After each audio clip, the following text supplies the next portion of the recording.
itu konyol. Secara real nggak ada lagi kemampuan dari Pak Jokowi. Andaikan Pak Jokowi 99,9% atau 100,1% masih populer, itu apa impactnya pada politik? Kan nggak ada lagi kan. 80% masyarakat Indonesia puas dengan hasil kinerja Bapak Mulyono di akhir masa jabatannya. Maksudnya puas dibikin bingung. Assalamualaikum warahmatullahi wabarakatuh. Kembali lagi di channel Prayoga Muhammad. Nah teman-teman semua, ini ada berita baru ya. Kepuasan publik ke Jokowi 75% versi survei indikator Istana Apresiasi.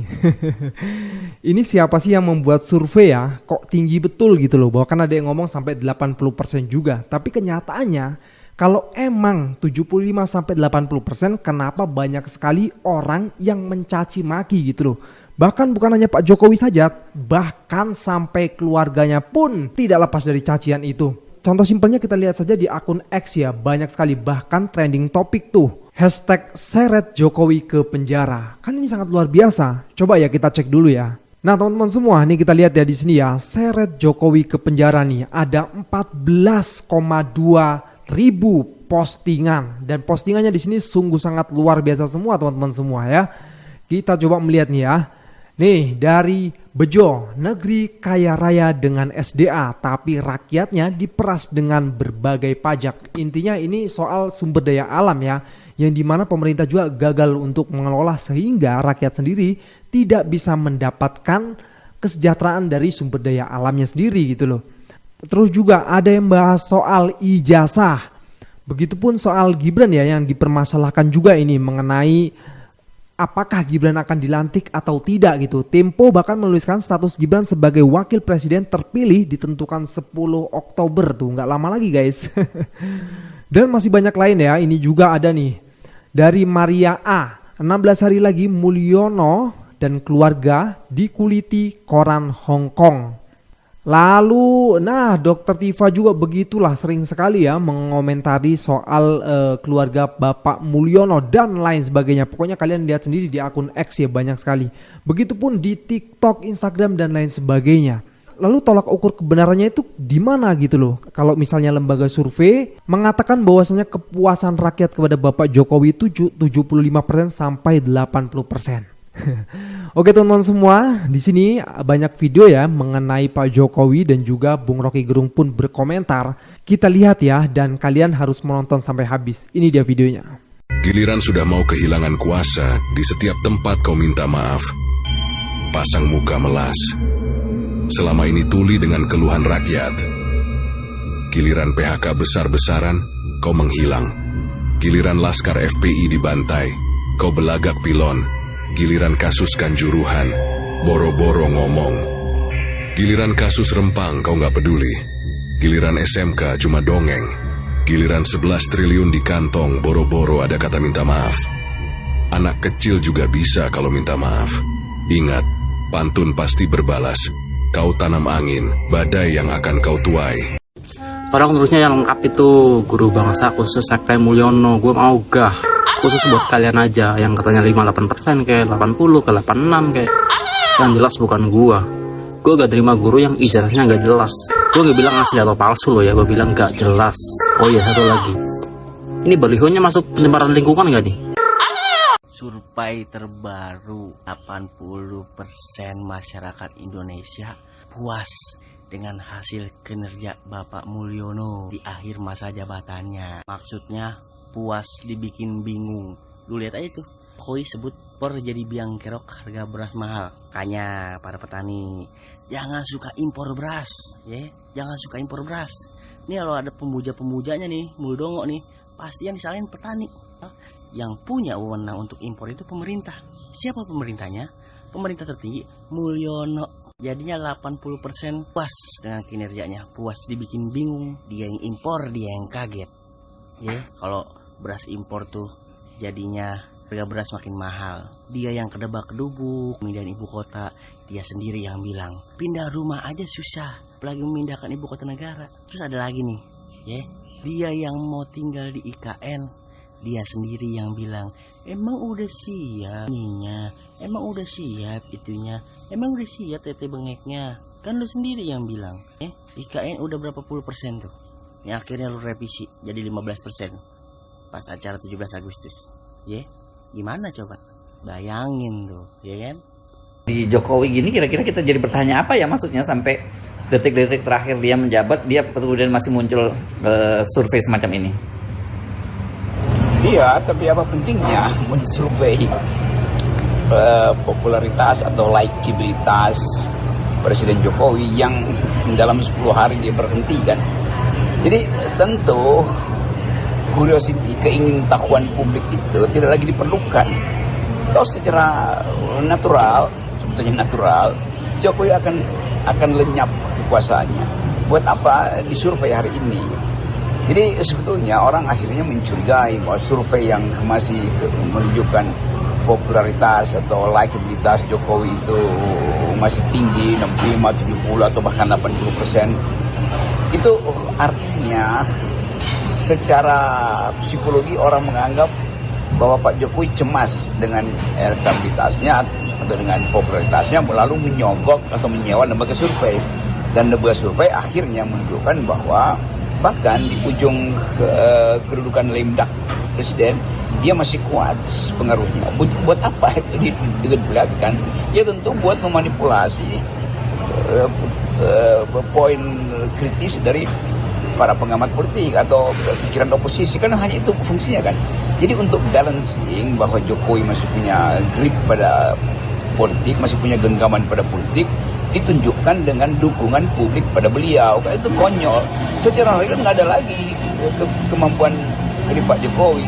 Andaikan Pak Jokowi 99,9% atau 100,1% masih populer, itu apa impactnya pada politik? Kan nggak ada lagi kan.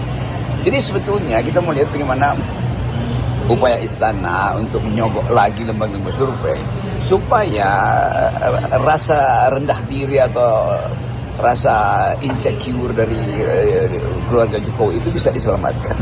Nah, menyelamatkan insekuritas dengan cara-cara yang kuantitatif itu konyol, karena sifat publik kita tidak lagi percaya bahkan pada persepsi yang dibuat melalui lembaga survei.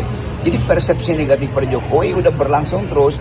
Kalau Jokowi masih dipercaya, nggak ada netizen di seluruh Indonesia itu terus-menerus menghajar atau menistakan keluarga ini dengan konsep-konsep yang fufu-fafa macam-macam itu Mulyono.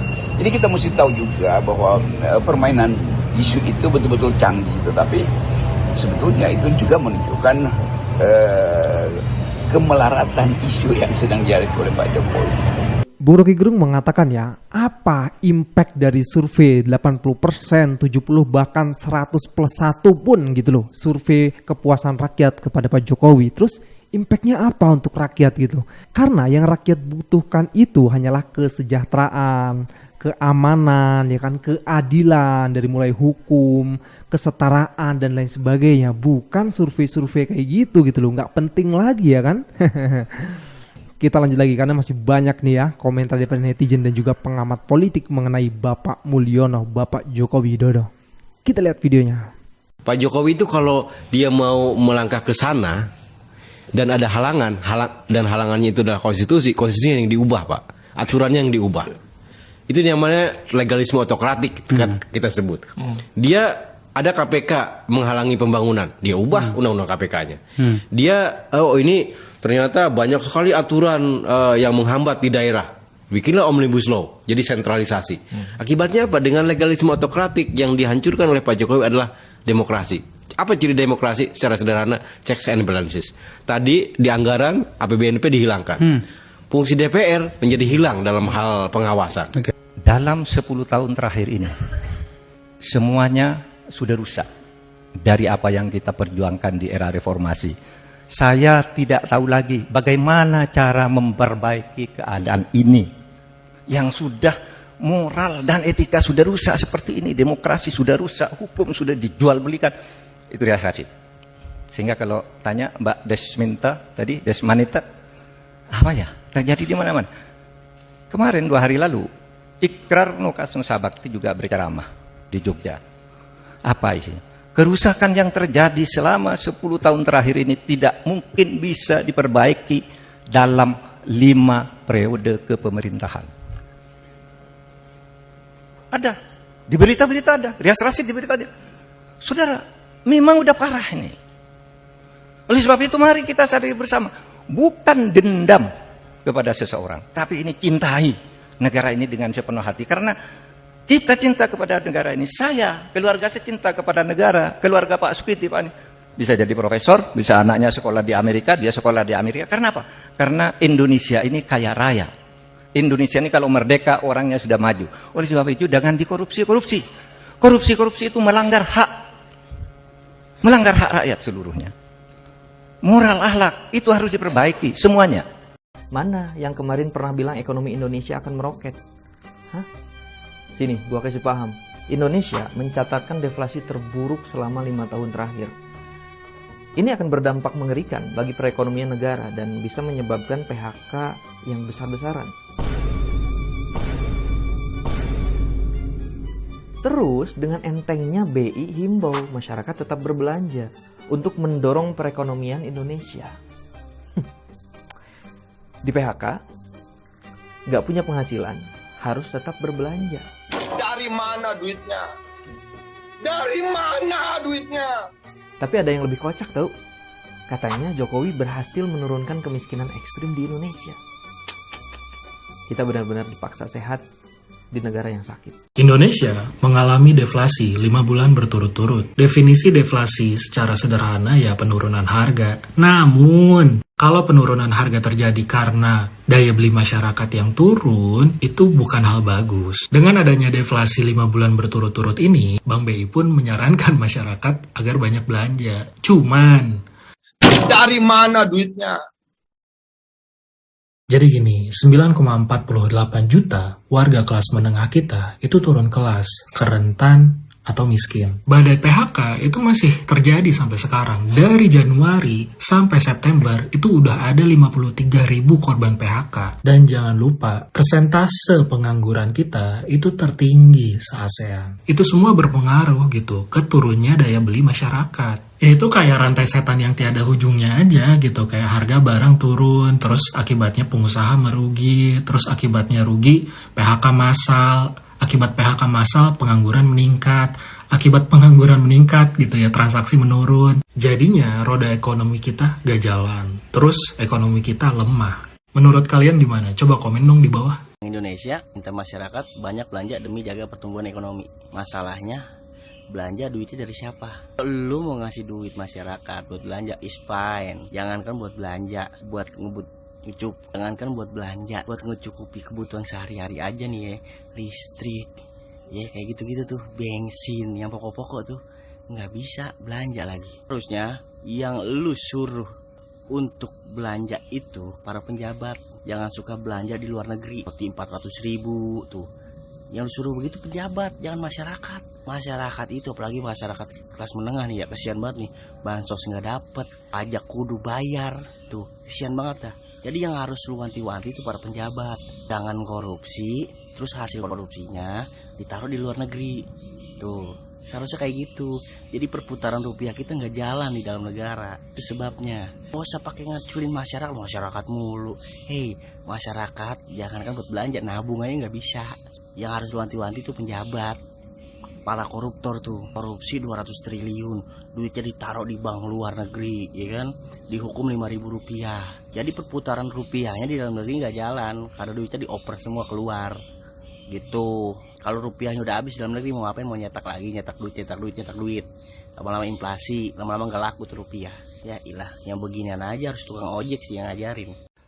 Halo guys, kali ini ada pernyataan dari Menteri Perdagangan kita yang berhubungan dengan deflasi, Pak Zulkifli Hasan. Nah, Pak Zulhas menuding harga bahan pokok yang murah di pasar ini menjadi penyebab deflasi di negara kita sekarang ini. Nah, beliau juga menuturkan bahwa harga kebutuhan pokok seperti sayuran dan bahan pangan dan yang lainnya lah ini terlalu murah. Dan pemerintah pun belum mengetahui strategi untuk menyelesaikan masalah tersebut. Lalu dia berkelakar kalau dia pasti dibully oleh masyarakat karena bilang harga bahan pokok murah. Masih bisa ya berkelakar untuk masalah seperti ini? Nir empati atau memang gak paham situasi? Ya deflasi itu petani membanting harga bahan pokoknya banyak sekali. Ya tapi pembeli nggak ada gitu. Daripada busuk ya lebih baik dijual murah. Pembeli pun mau beli bahan pokok ya nggak bisa walaupun pakai harga stabil ya karena perputaran ekonomi yang serba mahal. Nah deflasi ini menciptakan lingkaran setan ya yang sulit dihentikan. Penurunan harga menyebabkan penurunan produksi yang menyebabkan meningkatnya pengangguran. Ya karena perusahaan juga mengurangi kegiatan operasionalnya. Maka terjadi gelombang PHK yang sangat besar. Nah, setelah banyak pengangguran, maka daya beli masyarakat pastinya menurun. Nah, karena pendapatan masyarakat berkurang karena banyak korban PHK ini. Nah, karena daya beli masyarakat menurun, maka pengusaha banyak yang merugi. Perusahaan-perusahaan, pabrik-pabrik banyak yang tutup.